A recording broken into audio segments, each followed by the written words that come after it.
อย่างนี้พังหมดและพังหมดก็ยุดไปหลายเดือนการจะไปซ่อมนี่นะจะไปซ่อมนี่จะต้องขออนุญาตป่งปันจากกสทกสทชนะการสื่อสารแห่งประเทศไทยต้องเป็นขั้นเป็นตอนไปลำบากญาติโยมเพราะฉะนั้นต้องระมัดระวังเรื่องไฟฟ้าเรื่องฟืนเรื่องไฟเรื่องฟ้าผ่าญาติโยมก็ฟังโดยพิจารณาโดยบางทีเขาเอาใจตัวเองว่าวิทยุมันอย่างดักแป๊บดักปิ้งอย่างเด็กก็โทรมาหาหลวงพ่อก็บอกฮู้เรื่องอย่างนะคือบอกฮู้เรื่องคือฮู้เรื่องว่าจะมาตอนน่ะจะมาปะมาปบแต่ฟ้าฝนมันตกลงมานี่มันเป็นธรรมชาติคลื่นวิทยุนี่มันออกไปมันไปตามคลื่นเสียงคลื่นธรรมชาติอย่างประเด็นนี้ก็ร้องครึ่งครั้งอยู่นี่ต้องระมัดระวังญาติโยมนะก็มีหลายสถานีอย่างท่านอาจารย์พระครูอภิวัตรพัฒนวิกรมท่านก็บอกว่าอุปสรรคแต่เนอะอีโลอุปสรรคแต่เนอะเรื่องของวิทยุบดีนี่นะมันก็เหมือนกับเครื่องยนต์เครื่องใจหลายอย่างเหมือนกับเฮาเลี้ยงเล็กละอ่อนน่ะต้องป้อนต้องดูต้องประคับประคมอยู่ตลอดเวลาอุปสรรคหลายอย่างเห็นประการหนึ่งถ้ามันมีค่าไฟฟ้า มันมีค่าส่งค่าไฟฟ้ากระแสไฟฟ้ามันก็หยุดญาติโยมนะวิทยุเขาก็หยุดลงมันสามารถที่จะถ่ายทอดได้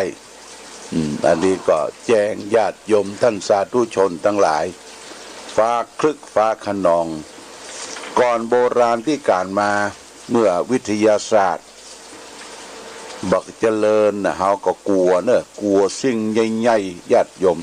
กลัวฟ้าร้องฟ้าครางกลัวสิ่งที่เขามองบ่หันตัวต้นไม้ใหญ่ภูเขาเหล่ากา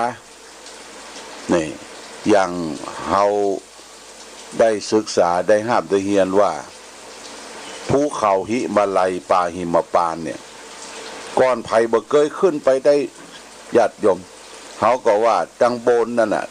ก่อนการมันเป็นอยู่ของเทพพระเจ้าเหล่ากาเทพองค์นั่นเทพองค์นี้น้ำที่ไหลมาจากต้นน้ำแม่น้ำคงคาไหลจากการละลายของหิมะบนภูเขาหิมาลัยก็ถือว่าเป็นน้ำอันศักดิ์สิทธิ์อย่างพี่น้องชาวฮินดูศาสนาพราหมณ์ฮินดูเปิ้นไปเดินไปแสวงบุญไปตักเอาน้ำบนพวกขูนน้ำของแม่น้ำคงคามาเป็นแม่น้ำศักดิ์สิทธิ์แล้วก็ไหลผ่าประเทศอินเดียไหลไปที่ไหนก็ไปอาบไปสงไปสละสลงไปเผาศพหิมแม่น้ำคงคาก็ไหลเอาศพไปตามแม่น้ำศพเอาศพเนี่ยไหลไปตามแม่น้ำก็ถือว่าได้ไปอยู่กับเทพเจ้าเหล่ากาถือว่าเป็นของศักดิ์สิทธิ์แม่หางจางไม้ตั้งหลายคนที่ตายก็ยังได้ก็ต้องขอไปเผาหิมฝั่งแม่น้ำคงคาอย่างเมืองพาราณสีเป็นต้นเมืองพาราณสีเนี่ยญาติโยมริมฝั่งแม่น้ำคงคาฝั่งหนึ่งเป็นฝั่งเผาศพเป็นฝั่งของสวรรค์มีคนสร้างคฤหาสน์สร้างตึกอารามบ้านช่องที่พักพาอาศัยอย่างแม่หญิงสุภาพสตรีที่โพธวางนะอายุแก่ตัวเข้าละแก่ตัวปัจฉิมวัยสุดท้ายเพิ่งก็ไปจองละญาติโยมเลยไปจองที่อยู่ที่พักพาอาศัยไปรอวันตายเมื่อใดก็เพิ่งก็ติดต่อซับเปลอไปติดรอติดต่อซื้อหลัวซื้อฝุ่นอย่างไว้เรียบร้อยบ่ฮื้อเดือดร้อนแต่บุคคลใดประการใดพอถึงตายพบเปิ้นแจ้งข่าวทราบข่าวว่าคนที่ตายเพิ่นก็มาปืดดูบัญชีนี่ฝากตัวไว้นี่ละฝากชีวิตฝากความตายไว้ที่นี่เพิ่นก็จัดการเผา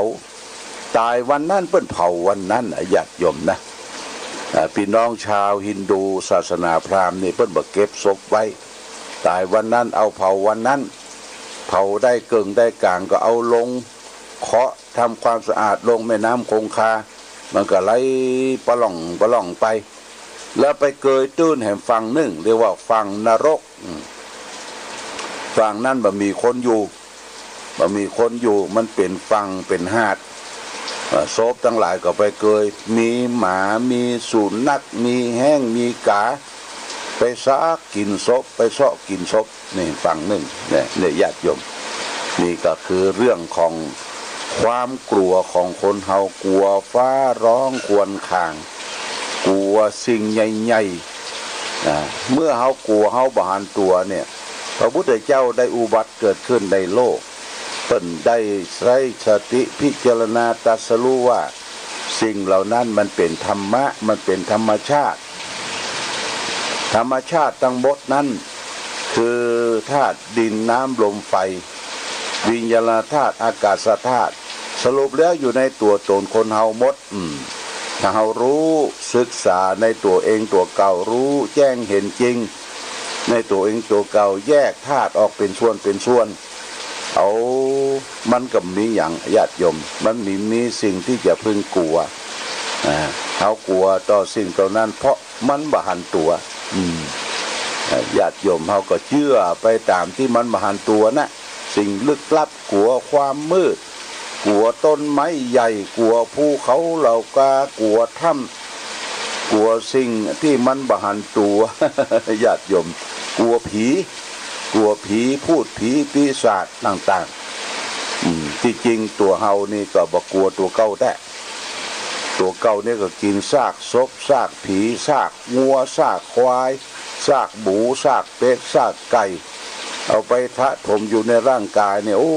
มันจะเป็นสัตว์หลายพันชนิดหลายปืนชนิดที่อยู่ในตัวเฮาเป็นที่ทิ้งเป็นที่ขว้างของซากศพสัตว์ต่างๆอันนี้บ่กลัวแต่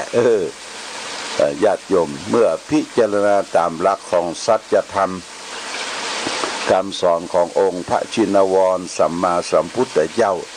พระพุทธเจ้าน่ะเปิ้นให้เฮามองตัวเองตัวเก่านั่งรับตาพิจารณาใจสติพิจารณาตัวเองตัวเก่าแยกธาตุสี่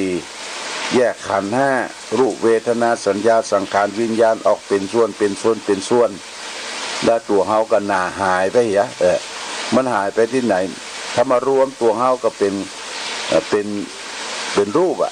เป็นมหาพุทธรูปคือรูปใหญ่ในตัวเฮามีรูปมีธาตุสี่มีเวทนาเรื่องของจิตใจเวทนาสังขารวิญญาณความคิดปรุงแต่งเกิดขึ้นนี่พระพุทธเจ้าได้อุบัติเกิดขึ้นในโลกเพื่อเฮาใจสติใจพิจารณาดูสิ่งที่เกิดขึ้นตั้งอยู่ลับไปบ่มีภัยคนใดที่อยู่กำฟ้ากำโลกได้อยู่200-300 ปีญาติโยมอย่างมากก็80-90-100 ปีสักน้อยก็ไปกันละญาติโยมอย่างอายุไขเฮาเกิน80ขึ้นไปเนี่ยมันบ่ได้นะมันมีแต่เสีย60ขึ้นไปก็มีแต่เสียละเหมือนกับตะวันที่มันบ่ายมันคว้ายไปนะตะวันบ่ายคว้ายเนี่ยมันก็ใกล้จะตกดินทุกสิ่งทุกอย่างก็เปลี่ยนแปลงนะญาติโยมอย่าไปให้มันเหมือนเก่ากะญาติโยมจิตเฮาเนี่ยที่จริงเฮามันจิตเฮาเนี่ยมั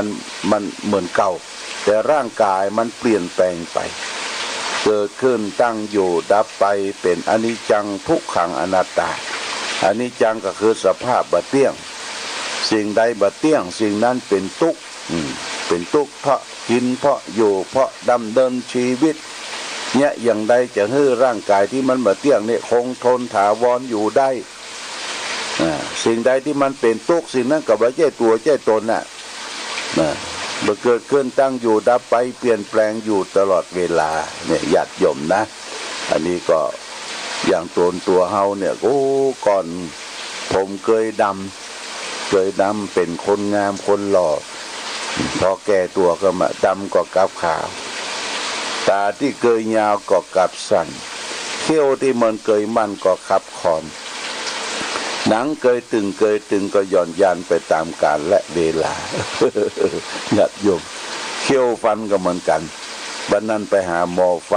ฟันก็ว่าโอ้หลวงพ่อเขี้ยวตังลุ่มเนี่ยมันออกไปหลายซี่เนอะต้องใส่ฟักใส่ปลอมแล้วก็เหลือไว้สัก4-5 ซี่เอาไว้เป็นตอวะนะเอาไว้เป็นตอเอาไว้เป็นเขี้ยวฟักนั่นไว้เกาะเอาไว้เกาะแล้วก็เปิ้นซ่อมตัวที่มันเป็นตอเนี่ยคือมันโยกมันคอนใส่กุ้มคือมันใส่กุ้มคือมันใส่ครอบคือมันเอาไว้ยิ้มเอาไว้กินข้าวอวดคนอื่นเขาที่จริงเขาก็รู้โดยจำเพาะตนว่าโอ้ร่างกายของเขาสุดสมไปตามการตามเวลาอายุไขมันตะวันนี่เตี่ยงละบายละญาติโยมเอาอย่างกับว่าไข้เต้าไข้ตันความเจ็บไข้ได้ป่วยทุกสิ่งทุกอย่างมันประทะประทังเข้ามาหมดไผจะไปอวดตัวดีบ่ได้เนอะบ่เจ็บบ่เป็นบ่ไข้บ่ป่วยบ่ไข้บ่เมื่อยนี่บ่ได้ญาติโยมนะมันจะต้องเป็นไปตามรักของธรรมชาติรักของวัฏฏะวนเกิดแก่เจ็บตายเป็นเรื่องของธรรมดาญาติโยมเขาก็มาปิกดูอันนี้เหมือนกันปิกดูเรื่องของไข้โควิด-19ที่มันระบาดไปทั่วเนี่ยญาติโยมฝนตกลงมาก็ถือว่าดีละเป็นการชำระสะสางล้างช่วยนะล้างช่วยหมู่ที่เป็นไวรัสแดดออกก็ดีฝนตกก็ดีสิ่งเหล่านี้ลมพัดก็ดีมันเป็นสิ่งที่มาสะสางล้างช่วยในสมัยครั้งพุทธกาลที่เมืองไผ่สาลีเกิดทุกข์พิกเข้าภัยเข้ายากหมากแปงฝนแรงแห้งขอดเกิดโรคหาโรคอหิวาตกโรคเนี่ยคนตายไปเกือบจะเกิงเมืองญาติโยมเราเดือดร้อนถึงพระเจ้าในกรุงไผ่สาลีได้ส่งราชทูตไปหาพระเจ้ากรุงมคธพระเจ้าพิมพิสารเพื่อจะได้ไปอาราธนาพระพุทธเจ้าได้ไปโปรดพี่น้องชาวเมืองไผ่สาลีพระพุทธเจ้าก็รับนิมนต์ก่อปาพระภิกษุสงฆ์จำนวน500 รูปมีพระอานนท์พุทธอุปถากติดตามไปโดยเป็นผู้บัญชาการไปถึงพอป่าตะตีนซ้ายตีนขวาของพระพุทธองค์ขึ้นเหยียบบนพื้นแผ่นดินเมืองไผ่สาลีฝนที่บ่เคยตกฝนแรงแห้งขอดนะตกลงมาปวดตกลงมาอย่างดีญาติโยมบ่มีลมพัดลมอย่างแรงตกมาทำให้น้ำเจิ่งนองสะสางล้างช่วยบ้านที่มันสกปรกรกรุงรังซากศพผีตายเกลื่อนไปทั่วบ้านทั่วเมืองน่ะสะสางล้างลงไปตามแม่น้ำบ้านเมืองก็สะอาดสะอ้านแล้วก็มีแดดออกมาแดดออกมาก็มาเผาผ่านสิ่งเน่าสิ่งร้ายต่างก็ทำให้เกิดความเป็นสุขไวเนี่ยอากาศก็ดีสะสางล้างช่วยบ้านเมืองก็สะอาดถนนต่างก็สะอาดไปทั่วนี่พระพุทธเจ้าได้เสด็จไปที่ไหนก็โดยพุทธานุภาพแต่แล้วพระพุทธเจ้าก็บัญชาให้พระอานนท์ได้พาพระภิกษุสงฆ์ทำน้ำมนต์เรียกว่าบทรัตนสูตรยานีทะปูตานิสมากตาเนี่ยประพรมเพื่อบ้านเมืองพลิกฟื้นคืนชีพอย่างเก่าเพื่อมีความสุขโดยอาศัยพุทธานุภาพอาศัยพระรัตนตรัยเนี่ยคือพระพุทธพระธรรมพระสงฆ์เนี่ยญาติโยมเพราะฉะนั้นบทพุทธคุณมีพระรัตนตรัยเนี่ยสรรเสริญพระพุทธพระธรรมพระสงฆ์เมื่อได้สาธยายมนต์หรือได้สืบชะตาได้ไหว้พระสวดมนต์อยู่เป็นประจำในบ้านในจองก็หอก็ดีวัดวาอารามก็เนาก็ดีสถานที่ทำงานก็ดีเนี่ยถือว่าเป็นมงคลนะเป็นมงคลก็ป้องกันได้สิ่งที่จะเคยเจ็บบ่เจ็บละสิ่งที่จะได้มีโรคภัยพยาธิต่างๆก็มันก็อันตรธานปัดไปกับลมไหลไปกับน้ำไม่ไปกับไฟในญาติโยมนะอันนี้เป็นความเชื่อเป็นสัจธรรมทางรักของพระพุทธศาสนา ว่าสมัยพุทธกาลนั้นก็มีโรคเกิดขึ้นแม้แต่ในประเทศไทยเราที่เกิดระบาดดูเหมือนจะเป็นสมัยรัชกาลที่สองที่สามเนี่ยนะที่กรุงเทพนะวัดสะเกษเนี่ยโอ้เป็นที่ทิ้งที่ขว้างมันอยู่นอกเมืองวัดสะเกษที่ทิ้งที่ขว้างของซากศพต่างๆจนเผาบัดนั้นนะจนเผาบัดนั้นก็เอาโซไปเติกไปตึงไปไว้กันที่วัดสะเกษอีแห้งอีกาก็ลงมาเพื่อมากินศพมากินไส้กินปุ๋มอีแห้งที่ลงมากินแรงนะเพราะว่าอีแรงได้ติดปากติดคนว่าเหมือนกับอีแรงวัดสะเกษญาติโยมมันมานักแต่กินก็แห้งอีแรงวัดสะเกษเนี่ยประเดี๋ยวนี้มันไปอยู่ไหนแรงไปอยู่พุ่นอยู่อินเดียพุ่นอยู่รังกามดญาติโยมนะบ่ค่อยมีละบ้านเฮานะเพราะมีศพมีซากที่มันซักกินไปอยู่แอฟริกาพุ่นโนนี่เฮาดูโทรทัศน์ดูไลน์เฮาก็จะหันอยู่เฟซบุ๊กต่างๆอีแรงมันก็อพยพไปอยู่ที่สัตว์ตาย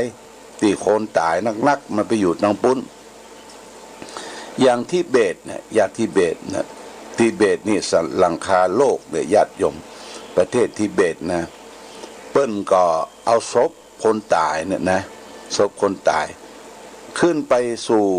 บนภูเขาญาติโยมส่วนภูเขาแล้วก็ให้ซับเปลือไปซับเป็นต้นแล้วก็เอาทิ้งไว้บนนั่นน่ะบนภูเขาอีแรงมันก็มาละมันหู้ว่ามีศพวันนี้มีอาหารมันก็มาตอมยะนะเสร็จแล้วก็ศพแล้วก็มาตื้นกินละเหลือก็โครงกระดูกเนี่ยยังเป็นประโยชน์นะเป็นประโยชน์แก่สัตว์ทั้งหลายที่มันกินซากศพของคนเพราะว่าจิตวิญญาณเราออกจากร่างไปแล้วบ่หูเนื้อหูตัวเปรียบเหมือนกับต้นไม้ต้นกล้วยเขาจะไปทิ้งไปขว้างที่ไหนก็ได้สรีระร่างกายของเขาเนี่ยแต่ยังเป็นประโยชน์ดังคำโบราณเพิ่นบอกว่าวัวควายจ้างม้าตายแล้วเหลือหนังดูเขายังเอาใจกันได้ยาที่สุดตั้งปุ๋มและไส้คนยังไปกินลำอิ่มต้อง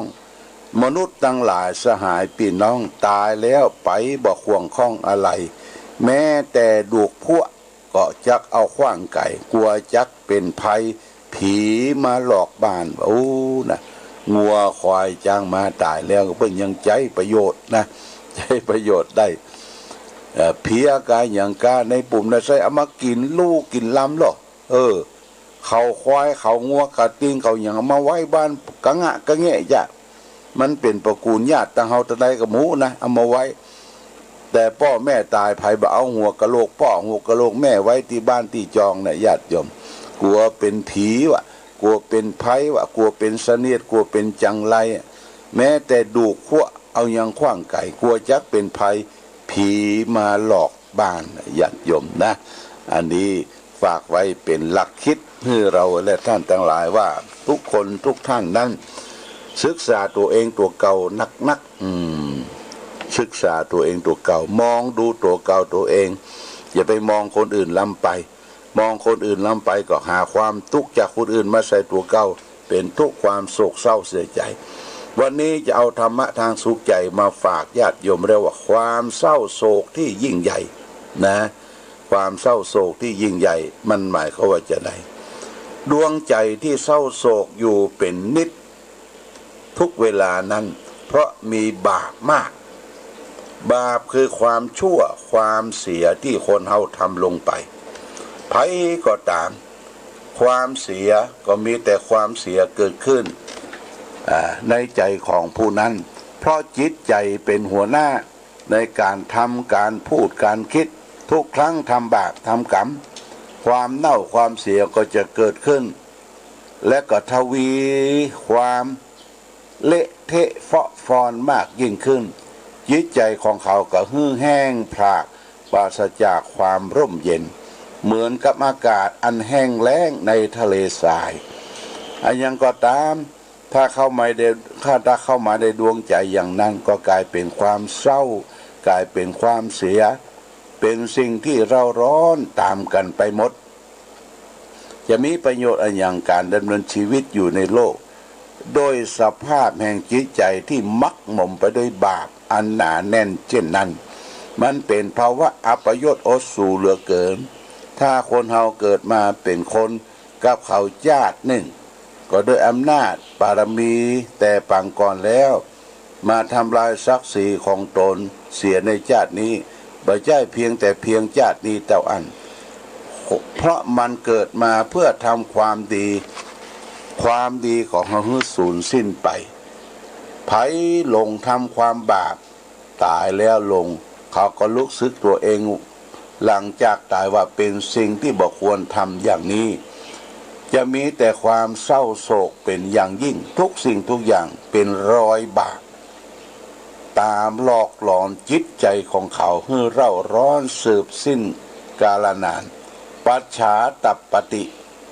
ทุกกตังความชั่วย่อมเผาผลาญในภายหลังนี่เป็นพุทธภาษิตธรรมบทพุทธกานิกายที่พระพุทธองค์ได้ตรัสเทศนาสั่งสอนเอาไว้นะญาติโยมนะเรียกว่าความเศร้าโศกที่ยิ่งใหญ่มันเป็นมระมันเป็นมุนทินเป็นเครื่องเศร้าหมองติดแปดเปื้อนอยู่ในจิตในใจเขาแต่เครื่องเศร้าหมองนี่จะให้มันหายไปนี่มันไม่ได้แต่นอกจากที่เราได้สร้างสมได้ทำความดีต่างเส้นทางต่างชั่วและต่างดีมันมีสองเส้นญาติโยมสองเส้นถ้าในเส้นไหนมันยาวกว่านะก็แสดงว่าเราเป็นผู้เดินทางเส้นนั้นนักกว่ามากกว่าถ้าเส้นความชั่วมันยาวกว่าเส้นความดีเราก็เสวยความทุกข์ระกำลำบาก